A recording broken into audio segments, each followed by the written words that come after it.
Viewers, welcome back to your channel. അപ്പോൾ ഇന്നൊരു Sunday evening വ്ലോഗാണ്. ഞങ്ങളിതേ ഒരു ഉറക്കമൊക്കെ കഴിഞ്ഞ് എഴുന്നേറ്റിരിക്കുവാണ്. ഇനി കുറച്ച് പണികളൊക്കെ ഉണ്ട്. ഇത് ഞാൻ രാവിലെ കഴുകിയിട്ട തുണിയാണ്. ഉച്ചയ്ക്ക് ഉറങ്ങിപ്പോയത് കാരണം എടുക്കാൻ പറ്റിയില്ല. അപ്പോൾ സന്ധ്യ ആയപ്പോൾ എടുക്കാൻ വന്നതാണ്.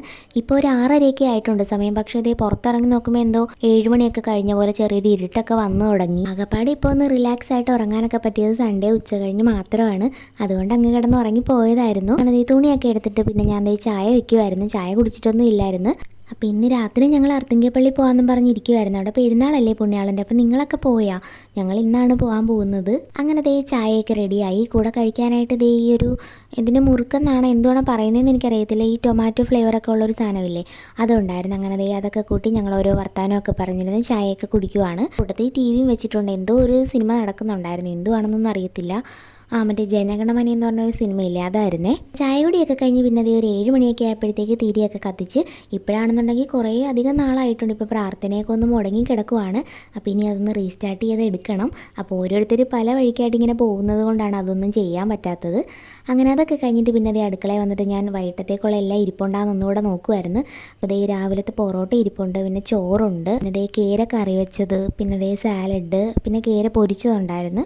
അങ്ങനെ എല്ലാം ഇരിപ്പുണ്ട്. പ്രത്യേകിച്ച് വൈകിട്ടത്തേക്കായിട്ടൊന്നും വെക്കാനൊന്നും ഉണ്ടായിരുന്നില്ല. മിനിഞ്ഞാന്ന് ഞങ്ങൾ ചിക്കൻ വാങ്ങിച്ച കാരണം സൺഡേ പിന്നെ ചിക്കനൊന്നും വാങ്ങിക്കാൻ നിന്നില്ല. മീനാണേ വെച്ചത്. പിന്നെ ഞാൻ ഓർത്ത് എന്നാൽ പിന്നെ രാവിലത്തേക്ക് ജോലി എളുപ്പമാക്കാനായിട്ടുള്ള ഐറ്റംസൊക്കെ അരിഞ്ഞ് വെക്കാമെന്ന്.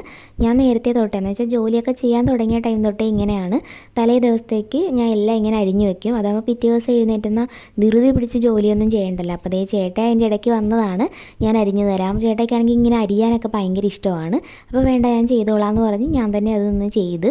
അപ്പോൾ എല്ലാം അരിഞ്ഞ് സെറ്റാക്കി. ഇനി ഇതൊക്കെ എടുത്ത് ഫ്രിഡ്ജിൽ വെച്ചാൽ മതി. അപ്പോൾ പണി എളുപ്പമാക്കാൻ വേണമെങ്കിൽ നിങ്ങളും ഇങ്ങനെയൊക്കെ ഒന്ന് ചെയ്ത് നോക്കേ. അപ്പോൾ അതൊക്കെ കഴിഞ്ഞ് ഞാൻ ഇപ്പോഴത്തെ വന്നപ്പോൾ ഒരാളിരുന്ന് ഞാൻ നേരത്തെ കൊണ്ടുപോയിട്ട് അലക്കിയ തുണിയൊക്കെ ഇവിടെ മടക്കി വെക്കുന്നുണ്ട്.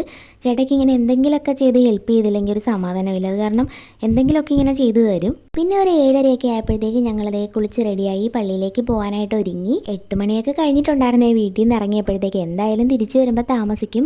അപ്പോൾ അനിയത്തി അപ്പായൊന്നും വന്നില്ല, അവർ പിന്നെ പോകുന്നുള്ളെന്ന് പറഞ്ഞത് കാരണമാണ് ഞങ്ങൾ രണ്ടുപേരും കൂടെ പോകുന്നത്. രാവിലെയൊക്കെ ആണെന്നുണ്ടെങ്കിൽ നമുക്ക് പോകാനും സമയം കിട്ടത്തില്ല, ജോലിക്ക് പോകുന്ന കാരണം. പിന്നെ ഞായറാഴ്ചയായിട്ട് രാവിലെ പോകാൻ വേറൊന്നുമല്ല, ഒരു ദിവസം കിട്ടുന്നതല്ലേ. രാവിലെ തന്നെ എവിടെ അലയാനൊന്നും പോകണ്ടല്ലോ എന്ന് കരുതിയിട്ടാണ് ഞങ്ങൾ വൈകിട്ട് ഇറങ്ങിയത്. എനിക്കാണെന്നുണ്ടെങ്കിൽ ഇപ്പോൾ ജോലി വീട് ഈ ഒരു പാറ്റേണിൽ പോകുന്ന കാരണം ഇങ്ങനെ യാത്ര പോകാനൊക്കെ ഭയങ്കര ഇഷ്ടമാണ്. അങ്ങനെ ഞങ്ങൾ പള്ളിയിലെത്തി. നല്ല അടിപൊളി ലൈറ്റ് സെറ്റിങ്സ് ഒക്കെ ആയിരുന്നു. അതുപോലെ തന്നെ നല്ല തിരക്കും ഉണ്ടായിരുന്നേ. പെരുന്നാളിന് ഇനി 2 ദിവസം കൂടെ ഉള്ളൂ തീരാനായിട്ട്. അങ്ങനെ ഞങ്ങൾ പുണ്യാളനെ കണ്ട് പ്രാർത്ഥിച്ച് നേർച്ചയൊക്കെ ഇട്ടിട്ട് കുറച്ച് സമയം പള്ളിക്കകത്തിരുന്നേ. ആ സമയത്തോടെ കുർബാനയൊക്കെ നടക്കുന്നുണ്ടായിരുന്നു. ഈ കാണുന്ന തിരക്ക് കണ്ടാൽ നേർച്ച ഇടാനുള്ള ക്യൂ ആണ്. അതങ്ങേ അറ്റം വരെ ഉണ്ട്. എനിക്ക് തോന്നുന്നില്ല ഇവരൊന്നും ഈ അടുത്ത സമയത്തൊന്നും വീട്ടിലേക്ക് പോകുമെന്ന്. അതുപോലെ തിരക്കായിരുന്നു. പിന്നെ ഞങ്ങളതേ പുറത്തേക്ക് ഇറങ്ങി. പുറത്താണെന്നുണ്ടെങ്കിൽ ഒരുപാട് രൂപങ്ങളൊക്കെ ഉണ്ട് കാണാനായിട്ട്. അങ്ങനെ അവിടെ എല്ലാം പോയി നമ്മൾ പ്രാർത്ഥിച്ചിട്ട് കടകളൊക്കെയുള്ള സ്ഥലത്തേക്കും ബീച്ചിലേക്കും ഒക്കെ ജസ്റ്റ് ഒന്ന് നടന്നേ. സത്യം പറഞ്ഞാൽ കണ്ടിട്ടൊരു ആവർത്തന വിരസത തോന്നിക്കൊണ്ടിരിക്കുമായിരുന്നേ. വേറൊന്നുമല്ല, ഇപ്പം മുല്ലക്കൽ ചെറുപ്പിനാണേലും ഞങ്ങളുടെ തുമ്പുളി പെരുന്നാളിനൊക്കെ ആണെങ്കിലും കണ്ട കുറേ ഐറ്റംസൊക്കെ വ്യത്യസ്തമായിട്ട് പുണ്യാളനാണ് ഉള്ളത്. പുണ്യാളനെ കാണാനാണ് നമ്മൾ വന്നതും. എങ്കിലും ഈ കാർണിവലും കടകളും എല്ലാം കണ്ടപ്പോഴേ എന്തോ ഒരു മടുപ്പ് തോന്നി. പിന്നെ ഒരു രസമായിട്ട് തോന്നിയത് ഈ ടോമും ജെറിയുടെ ഡാൻസൊക്കെ കണ്ടപ്പോഴാണ്. പിന്നെ അതൊക്കെ കഴിഞ്ഞ് നമ്മൾ നേരെ തിരിച്ചു വരുന്ന വഴിക്കൊരു തട്ടുകട കയറിയിട്ടുണ്ടായിരുന്നു. അവിടെ നിന്ന് തട്ട് ദോശയും സാമ്പാറും ഈ ഒരു പച്ച കളറിലെ ചമ്മന്തി നല്ല കിടിലനായിരുന്നേ. അതൊക്കെ കഴിച്ച് ഇപ്പം സമയം 12 മണിയായിട്ടുണ്ട്. അപ്പോൾ അതും കഴിച്ചിട്ട് ഞങ്ങൾ നേരെ വീട്ടിലേക്ക് പോന്നു. അപ്പോൾ ചെന്നിട്ട് വേണം സാന്ദ്രേനെ വിളിക്കാനായിട്ട്. അവൾ വാതിൽ തുറന്നു തരാമെന്ന് പറഞ്ഞിട്ടുണ്ട്. വീട്ടിൽ വന്ന പാടെ തന്നെ വാങ്ങിയ സാധനങ്ങളൊക്കെ ഞാനൊന്ന് പൊട്ടിച്ച് നോക്കിയേ. എനിക്ക് എവിടെ പോയാലും ഇതുപോലത്തെ കുറച്ച് മിഠായി ഐറ്റംസൊക്കെ കിട്ടിയാൽ ഞാൻ ഹാപ്പിയാണ്. പിന്നെ സെപ്പറേറ്റ് ആയിട്ട് ഈ പെരുന്നാളിന് പോയപ്പോൾ വാങ്ങിയത് ഇങ്ങനെ മുളകൊക്കെ ഇട്ട കപ്പയില്ലേ, അത് ഞാൻ അർത്തിങ്കപ്പള്ളി മാത്രമേ കണ്ടിട്ടുള്ളൂ. അങ്ങനെ അതുമൊക്കെ വാങ്ങിച്ച് രാവിലെ കഴിക്കാമെന്നുള്ള ആശ്വാസത്തിൽ ഇതെല്ലാം മടക്കി തിരിച്ച് വെച്ചിട്ട് ഞങ്ങൾ ഉറങ്ങാൻ പോവുകയാണ്. ലൈക്ക്, ഷെയർ, സബ്സ്ക്രൈബ് ഒന്നും മറക്കല്ലേ. ടാറ്റാ.